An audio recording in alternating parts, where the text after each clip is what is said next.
수강생 여러분 안녕하세요. 지난 시간은 문명적 자양으로서의 우유에 대해 살펴보았습니다.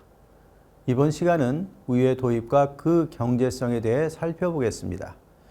조선의 추구는 육류와 사육, 양용으로 제공되었고 그 우수성이 정평이 나 있었지만 조선소가 젖소로서 이용되는 일은 그다지 없었습니다.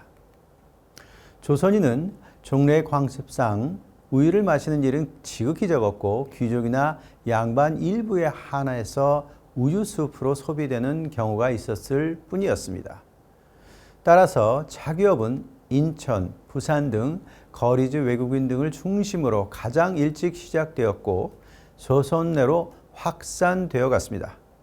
인천에서는 1887년 나가사키에서 잡종 젖소 2~3마리를 가지고 와서 영업을 시작했는데 여러 차례에 걸친 의역으로 전멸했습니다. 그 후 젖소를 수입하여 1909년에는 그 수가 23마리로 달했습니다. 부산에서도 일찍부터 잡종을 수입해 차기업이 전개되었고 1909년에는 서양종인 홀스타인, 에이셔가 13마리였으며 다른 37마리 정도가 조선소였습니다.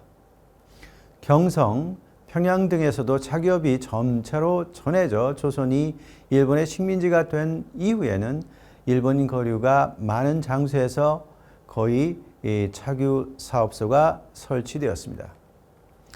이 차규 사업소들은 주로 일본인에 의해서 경영되었습니다. 최대 소비지인 경성에서 차기업의 개시를 보면 1900년 1월에 가노코키 요노스케가 조선소 한 마리를 매입하여 자가용으로 차규를 시작하여 우유를 지인에게 제공한 적이 있지만 우유 차규 영업의 효시로서는 미훈의 시카타로가 1900년 12월 18일에 경성 일본 영사관의 인가를 받아 시작한 차기업과 히라야마 마사기치가 1902년 5월 12일에 인가를 받아 참여한 차기업을 들 수 있습니다.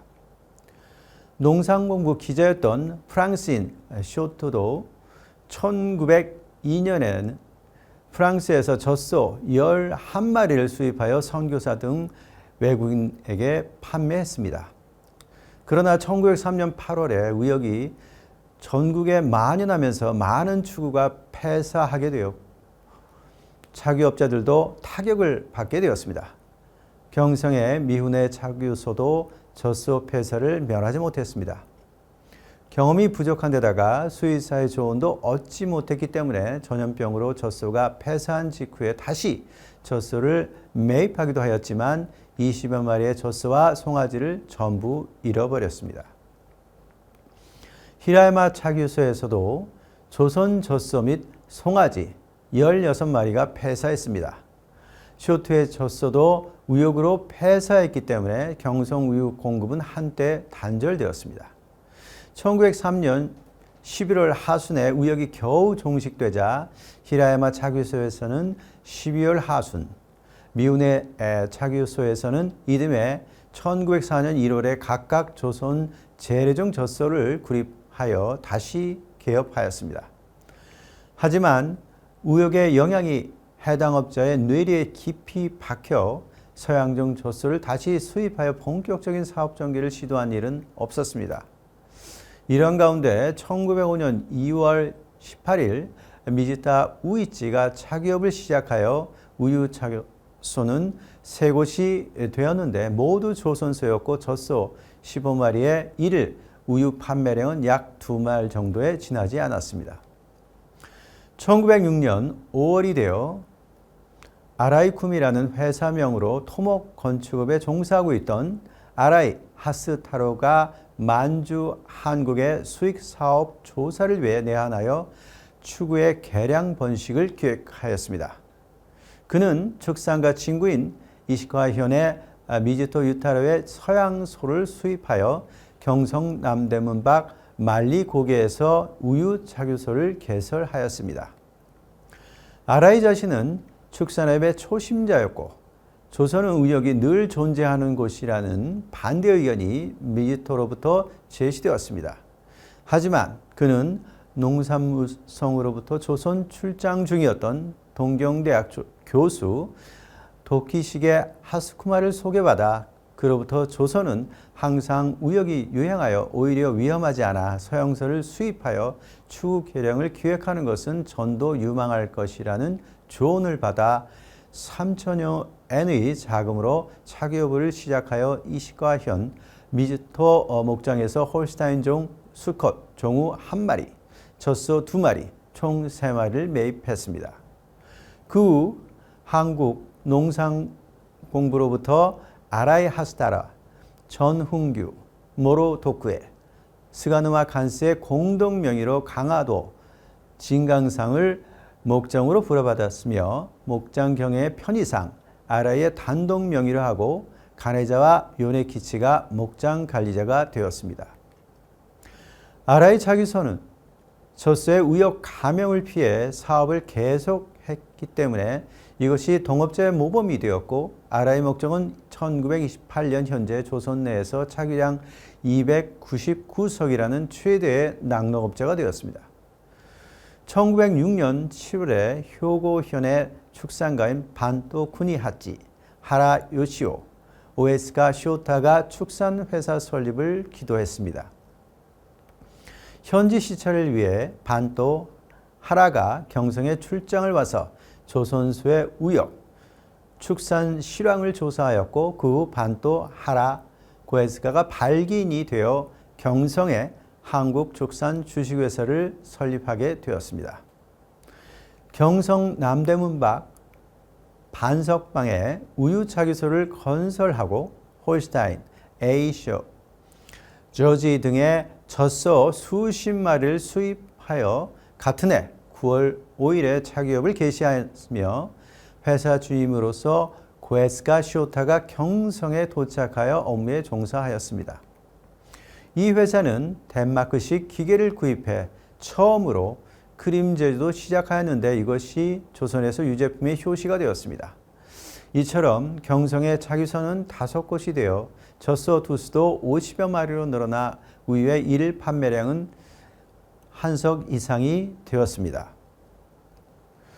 당시에 우유 소비에 대한 생우유 공급 부족으로 연유나 분유가 소비되었는데 차기소가 증가하면서 일본인들의 생우유 소비도 늘어났고 동시에 과거에는 우유를 입에도 대지 않았던 조선인도 우유를 마시게 되었습니다. 그 결과 차기업은 점점 더 융성해졌고 조선인 중에서도 차기업자가 등장하기에 이르렀습니다. 우유 소비 습관은 특수한 사례를 제외하면 일반인에게는 없었기에 생산자와 소비자 분리는 당초부터 전제되어 있었고 생산자에서 소비자에 이르는 푸드 시스템을 어떻게 만들어내어 확대시키는가가 산업적 과제였다고 할 수 있을 것입니다.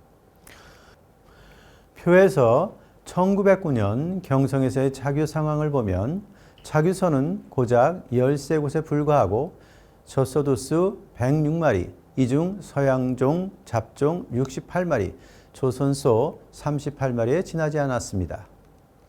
우유 생산량은 연간 659석이었고 한 마리의 1년 평균 차규량은 6석 2말 1대 7호보다 조금 많았으며 이것을 1907년 통계로 일본 전국의 평균 차규량 4석 7말 8대와 비교해보면 1석 4말 3대 7호 정도가 많았고 최대량을 기록한 후쿠시마현의 9석 4말에 비교하면 3석 1대 7호 정도 적었습니다. 공급 인구는 4만 530명이었으므로 1인당 평균 소비량은 1대 6홉이 되었고 이것을 1907년 일본의 1인당 평균 소비량 4홉 1작 1지와 비교하면 1대 2홉 정도가 많았으며 최대량인 도쿄부의 1대 7홉 6작과 비교하면 1홉 3작 정도 적었습니다. 이처럼 경성에서의 소비량은 일본 내의 도쿄와 비교하면 대체로 적은 편이었습니다. 또한 이 가운데 조선인의 차교업을 보면 과거에는 서양인 선교사 등으로부터 기술을 전수받아 조선인에 의한 차교업이 있기는 했지만 처음에는 아무런 설비도 가지고 있지 않았고 매우 유치한 수준이었습니다. 젖소는 모두 조선소이고 1업자당 두수도 한 마리에서 세 마리였으며 일 판매량도 1대에서 4대에 불과했습니다. 젖소는 홀스타인, 에이셔, 저지 등 서양종으로 경영해야 했지만 서양종은 조선소에 비해 5배에서 10배나 비쌌기 때문에 유력자는 의량종을 수입하여 사업을 전개한 반면 자금이 빈약한 사람은 조선소를 대용하든지 조선소에서 잡종을 만들어냈습니다. 소비인구의 구성은 일본인 33,634명, 외국인 1,396명, 군인 5,000명, 조선인 500명이었습니다. 이 시기 대한제국 군대는 해산되었기 때문에 군인은 주로 일본인으로 추측되므로 조선인의 소비는 불과 500명에 지나지 않지만 우유를 마시는 사람이 일본이나 외국인에만 한정되어 있지 않았다는 점을 놓쳐서는 안 됩니다. 자세한 것은 후술하겠지만 이러한 상황에서 조선인에 의한 생산과 소비가 증가해 갔습니다. 여기에서 주목할 필요가 있는 것이 차교업자의 경영적 안정성입니다. 조선소 한 마리에서 세 마리를 가지고 부업으로 차교업을 하는 사람은 영세업자를 제외하고 일본으로부터의 자금 투입을 전제로 본격적으로 사업을 전개한 경우 일정한 수익성을 확보할 수 없다면 기업으로서의 지속성을 확보하기 어렵습니다. 그렇지만 이에 관한 경영 데이터를 좀처럼 얻을 수가 없습니다. 그래서 아라이 목장과 함께 대표적인 차구업자였던 한국축산주식회사의 판매 단가와 수입자재 항목별 단가를 표를 통해 살펴보겠습니다. 이에 따르면 일본에 비해 여러 경비가 매우 고가였고 영업도구인 우유 깡통, 우유병, 고무 등도 모두 일본에서 구입해야 했으며 동결로 인한 균열 파손도 계산 외의 손실이었습니다.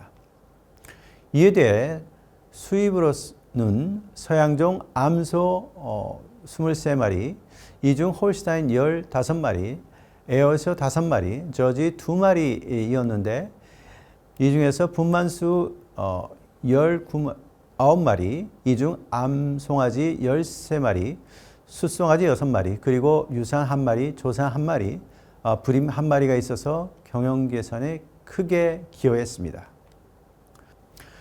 또한 차규량은 1년간 젖소 총 256마리로부터 228석 2말 5홉을 얻어 마리당 평균 구성 남짓을 기록하고 있으며 이를 평균 2대 5홉 미만의 차규량으로 일본의 차규량과 비교해서 초기 수입 성적으로서는 양호했습니다.